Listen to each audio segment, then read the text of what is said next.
Hi everyone, and welcome to your weekly Pick a Card Tarot readings for the week of November 7th. If we haven't met, my name is Sydney, I'm the tarot guy next door, and I use my occult knowledge and intuition to help guide you towards the life you want. If that's something you're into, make sure to subscribe and ring the notification bell so you're always up to date on the advice that the cards have for you. I'll be doing 5 card open readings, and here are the decks that I have for you. We have the classic Rider-Waite-Smith with white crystal, the Tarot de Marseille with red jasper, and the borderless Rider-Waite-Smith with amethyst. We also have 4 different oracle cards to choose from 4 different decks. So go ahead and pick which tarot deck and which oracle card resonates with you the most. It's fine if you're drawn to more than one, you might need a combination of messages. And of course you can pause this video if you need more time. As always with collective readings, take what resonates with you and leave aside what doesn't. If you want to jump to your reading, the timestamps are right below. And with that, let's go right to the readings. Alright, group 1, let's see what we have for this eclipse week for you.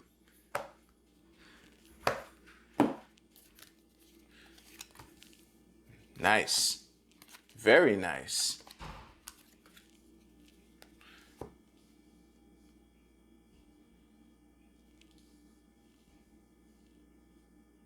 Is that centered? Beautiful. All right, I'll see you right now. Group 1, this is looking like a week for you to step into the chaos, to harness it and focus that chaotic energy towards what you want. What I'm getting from that is, well, obviously the 5 of Wands in the middle of your reading here is a very chaotic energy. Whenever I say that word, I'm probably referring to that card. But the sign that this is an opportunity for you is the fact that this Wheel of Fortune here is upright. And also with the 4 of Wands at the bottom of your cross here. So what I would say is, there are times to avoid the chaos, and there are times to steer towards it to seek the opportunities for you. And it's looking like a potential week for you to do the latter. However, there is an inherent warning here in that the key to take these energies and orient them towards what you seek to accomplish lies in focusing on, to keep your vision in mind. And I think that that is the determinant factor that will make the difference between you harnessing the chaos and steering it towards where you want to go, or you getting sucked into the chaos, you know? So I would focus on finding the opportunity and maybe letting your emotions guide you. I'm throwing that out there in case it resonates for some, but the key for you is to take your vision and use that as the blueprint. And whenever, you know, the random shit that life happens to throw at us, you know, throws random shit at you, to see how you can fit it into your blueprint. For lack of a better phrase. So yeah, the more you can connect with that, the more able you will be to steer all this turbulence towards where you want to go. That is the crux of your reading. Thank you very much for trusting me with that. You can use the timestamps below to jump to your Oracle card reading. I'll see you there.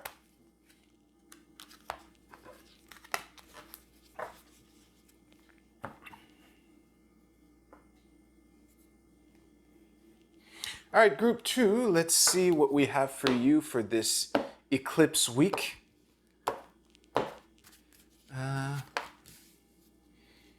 The Pope. Very interesting energy. Okay. Let me see. This should be good for you like that. How does it look?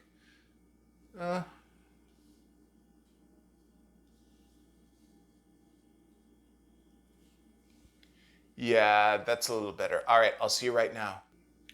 Group 2, this is looking like a week where you're going to get pushed out of your comfort zone despite your best efforts, which I'm getting from these 3 cards here. What I would invite you to keep in mind while you're in that situation, if what I just said is a hit, is that it looks like you're well surrounded. You have a lot of for lack of a better term, mentors or people who can serve to guide you along your way to the thing that you're trying to march towards. Like, here's the thing. For this reading in particular, I have a clearer sense of where you're coming from than I do of where you're going. So when I talk about the things that you're trying to do for this week, it's very vague to me. But the thing that isn't vague is that there are people at your disposal who can help you deal with whatever the inciting incident to causing you to leave your place of comfort is. And also remember that you also do bring something to the table. This is not a week to sit back and rely exclusively on these guides, but it is a time to use them to help you, but not necessarily do the work for you. That last section was quite focused on the little knapsack that the fool has on his bag, on his pin or whatever the fuck that is. So yeah, just be coachable. Being coachable is going to be the key thing for you this week. If there's someone who's been in this situation before, I would pay very close attention to what they have to say and the wisdom that they have to offer, and to integrate that as best as you can into your toolkit so you're better prepared for this the next time. But again, try not to rely on them to the extent where you're completely lost without them. But basically, try to, while you're watching them fish, I'm using the metaphor of, give a man a fish versus teach a man how to fish. If they offer you fish, that's fine, but be curious as to how they caught that fish, so that next time you're in a similar situation and they're not as readily available to you, you're better prepared to deal with that on your own. Yeah, it's going to be a good week to be guided by and to be taught by these people. Yeah, that is the gist of what I have for you this week. Thank you very much, Group 2. You can use the timestamps in the description below to jump to your Oracle card reading. I'll see you there.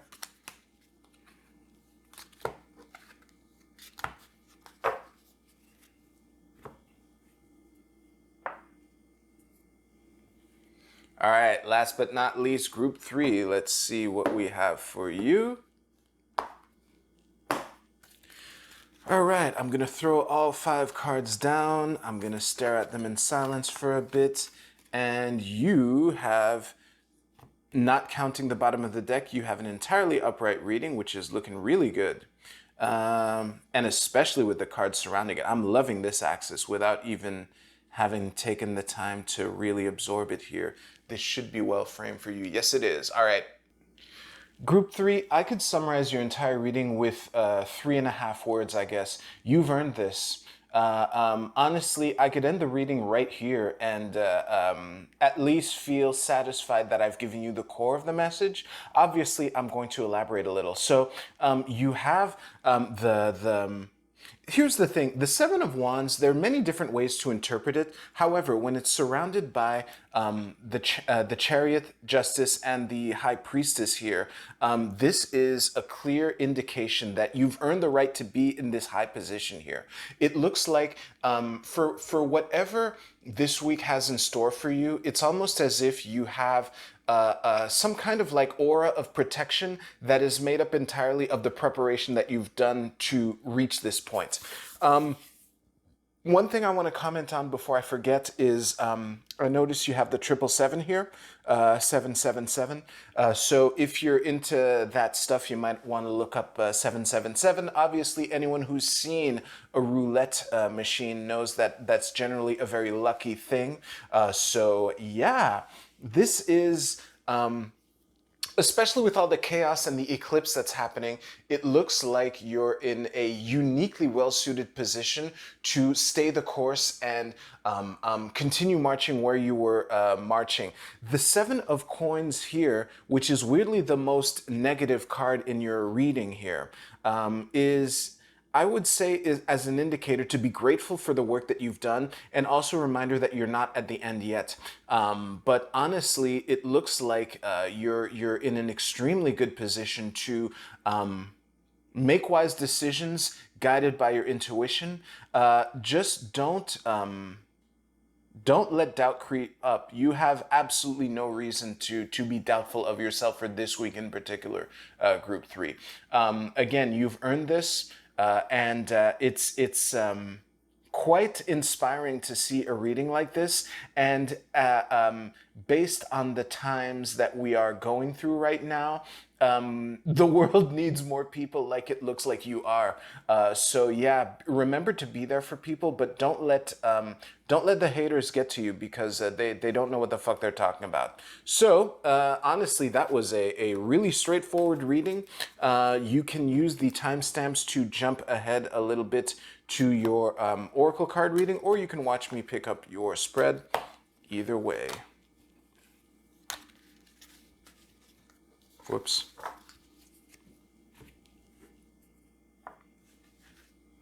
All right, let us see what we have.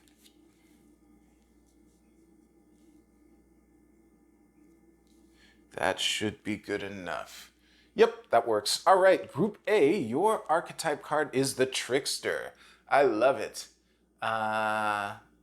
Let me read the light attribute, which is transcending convention, stuffiness, and predictable behavior. Shadow attribute, manipulating others through duplicity. So what I would encourage you, this is the week for you to innovate. It's the week for you to innovate and to you can be confident in your unorthodox solutions to problems that this week throws at you. For the shadow attribute, I'm not sure what to do with that. What I would say is to be on the lookout for manipulators, but given all three readings that I gave, it's looking like the light attribute is the one that's really shining through to the point where I don't know what to do with this. So just be on the lookout for schemers and manipulators, but you can trust in your ability to innovate, because it's looking like that aspect is on your side for this week. Group B, come on, full moon in Taurus. This is a mutable moon. Taurus is not a mutable sign. Let me just show it to you here. And what is nothing is yet set in stone? Well, that is that's almost a truism. What I would say for you is to don't give up. Don't give up, and don't rest on your laurels either. So the phrase "nothing is set in stone," that is true for the obstacles that this week has to throw at you. That's also true for the good stuff that you are you know, bringing to the table, so to speak, or that are working in your favor. So be grateful for the good stuff, and don't let the bad stuff bring you down. Just try to find that balance, because that saying cuts both ways. Yep. Group C, your card is Comfort. Well, this is great. Let me just look at this. The pink cards are interesting to me. This is a very light, lovey-dovey card. The love card is the other pink card. There might be another one that I'm forgetting, but long story short, I would take it easy this week, and that doesn't mean to not put in any effort. That is an invitation to be light and playful and energetic, and just the word aloof is coming to mind, that kind of spirit. I think that the comfort that you can give yourself and others would be a valuable asset for this week. Yeah. And Group D, your card is Lust. Venus in Aries. Look at that. I'm gonna need a moment to absorb this card. Give me a second. So there are a lot of things that come to mind with this card. I'm reminded of the honeymoon phase whenever you start a new relationship, that kind of thing, and the eruption phase of the volcano here. All of these messages are combining to say it's you're being invited to enjoy the beginning phase of something, but to also be reminded that it is just the beginning. And if you want the enjoyable, comfortable, hot new beginnings, if you want to enjoy them to the fullest, there is also an inherent warning to think of the long term. It's totally okay to enjoy the beginning, but the lava, like as fun as the climactic eruption of this volcano is, the lava it will need to be dealt with also. So just try to keep that in mind, but don't let that stop you from enjoying the current now, so to speak. So that is a wrap for this video. If you like this, please give this video a thumbs up. It really does help out a lot. If you have any questions, comments, or observations, you can let me know in the comments below. And on that note, you enjoy your week and take care. I'll see you soon.